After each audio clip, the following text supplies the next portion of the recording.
crimes against humanity. Maayos pa po ang Pilipinas. Hindi natin kailangan ang ICC. Correct. Totoo yan. Nakikialam ang ICC sa ginagawa natin para sa bayan natin. Nakikialam sila sa governance ng ating bayan. Nakikialam sila, ma'am, dahil meron silang some sort of unang-una, agenda, at kailangan nila panindigan yung suporta na pera na ibinibigay ng iba't ibang mga bansa para sa kanila. At meron silang ina-apply na global order para sa lahat.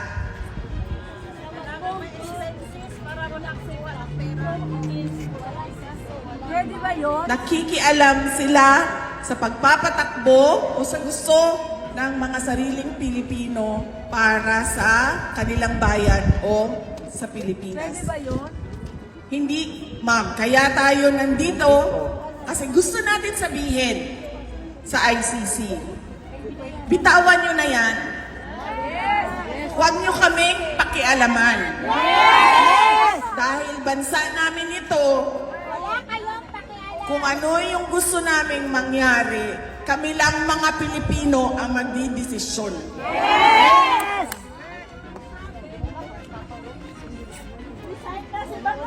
Mga Grisay! ICC!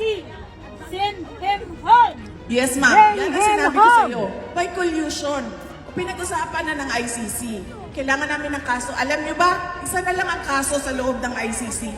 Ang kaso na lang ni dating Pangulong Rodrigo Duterte. Kaya hawak na hawak. Pilit na pilit sila.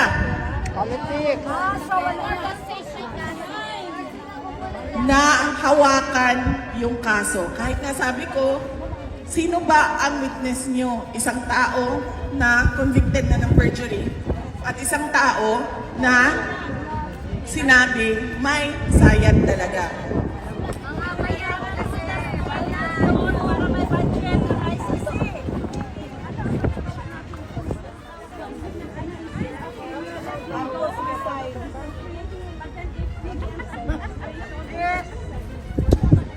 Hindi nila pwedeng gawin yan sa isang Pilipino, ma'am, na gustong bumalik sa kanyang bansa. Switzerland! Sa Davao City, ma'am, tatanggapin namin.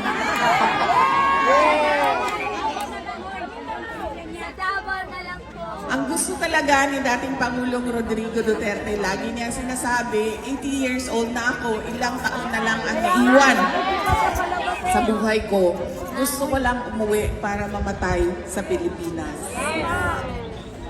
Yan ang paulit-ulit na sinasabi niya. Kaya sinasabi ko rin sa kanya na huwag ka muna mamatay dahil wala ka pa sa Pilipinas.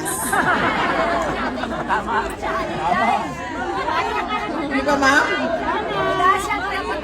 Yes, ma'am. As a Dutch citizen, ano ang pwede kong gawin? Kasi nagpapatas na tayo over the world. Napilay na tayo, meron na tayo mga magagaling na abogado. Parang hindi tayo pinakikinggan ng mundo. Ano ang dapat namin gawin? Bitayin sila ng ICC.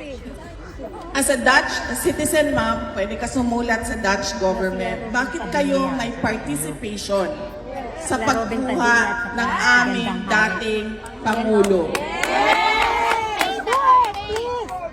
Pinapasok ninyo dito sa inyong bansa, nakita ng lahat, ng buong mundo, na tinulak siya sa eroplano. Pero pinapasok ninyo dito sa inyong bansa kahit walang passport. Hindi pwedeng gawin yan. Pero lahat sila tahimik. Pag ikaw na ang presidente, VP. Go, go, go! Ako nawalan ako ng tatay. And it's too late for me kasi it's funeral. Ako umiyak ako nung nagdasal si Atty. Kasi Robin Padilla yun.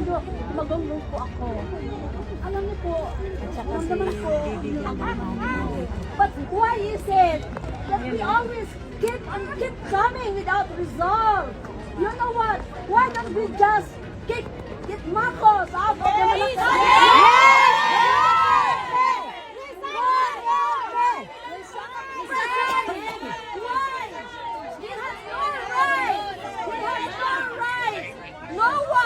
No Filipino is right to kick back his continent from his own land. No one.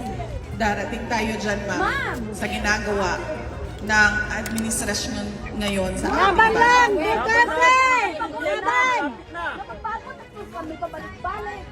Kasi hanggang dito na lang ba kami? Sisigaw kami ng sisigaw. Bawal mapagod! Laban, Duterte! Ngayon, ano ang mangyayari? Laban! Ay nagsisigawan na. Hindi lang kami hanggang dyan lang po. Bibi. Ano na po? Ako may papa ako namatay na wala ako doon. It's happening in Agusa and Del Sur. You know? So this is pain for us. It's pain for all of us. So there must be a legal. There must be a pressure that President Marcos, please. Alisin siya! Alisin siya! Alisin si Marcos! Alisin siya po! Alisin! Marcos!